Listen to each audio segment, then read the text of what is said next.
কোনো হিংসা বিদ্বেষ নয়, অন্তর্বর্তী সরকারের অধীনে সুষ্ঠু নির্বাচনের অপেক্ষায় আছে বিএনপি।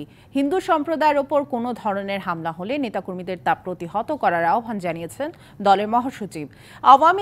আওয়ামী লীগ সরকারের পৃষ্ঠপোষকতায় যে হত্যাকাণ্ড হয়েছে, জাতিসংঘের কাছে তার নিরপেক্ষ তদন্তও চেয়েছে দলটি।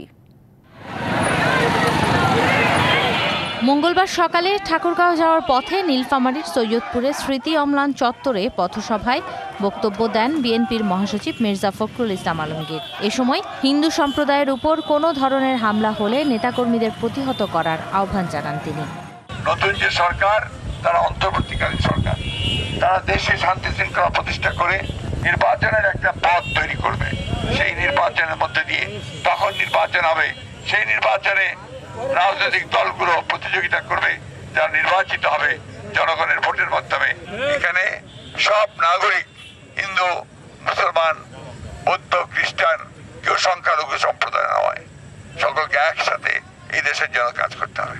ঢালাইয়ে দৃঢ়তা, নির্মাণে নিশ্চয়তা, প্রিমিয়ার সিমেন্ট, ঢালাইয়ের রাজা।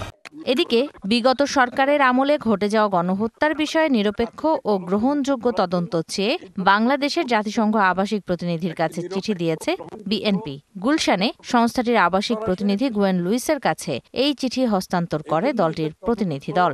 আন্তর্জাতিক মানে নিরপেক্ষ, স্বচ্ছ একটি তদন্তের প্রয়োজন আছে। এটার অর্থ এই নয় যে দেশের মধ্যে যে আইনি ব্যবস্থা, সেটা তো এটার সাথে কোনো সাংঘর্ষিক কিছু নাই। কারণ আমাদের আইন বিভাগ বলতে তো আগে আইন বলে তো কিছু ছিল না দেশে, কিন্তু সেটা এখন আমরা ফিরে পাচ্ছি, ক্রমান্বয়ে ফিরে পাচ্ছি।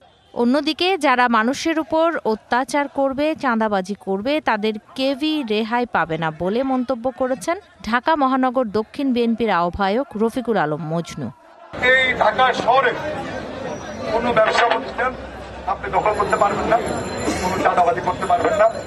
সকালে গুলিস্তান এলাকায় বসবাসরত নাগরিক ও ব্যবসায়ীদের সাথে মতবিনিময় করেন তিনি। ঝুমি রহমান, ডিবিসি নিউজ, ঢাকা।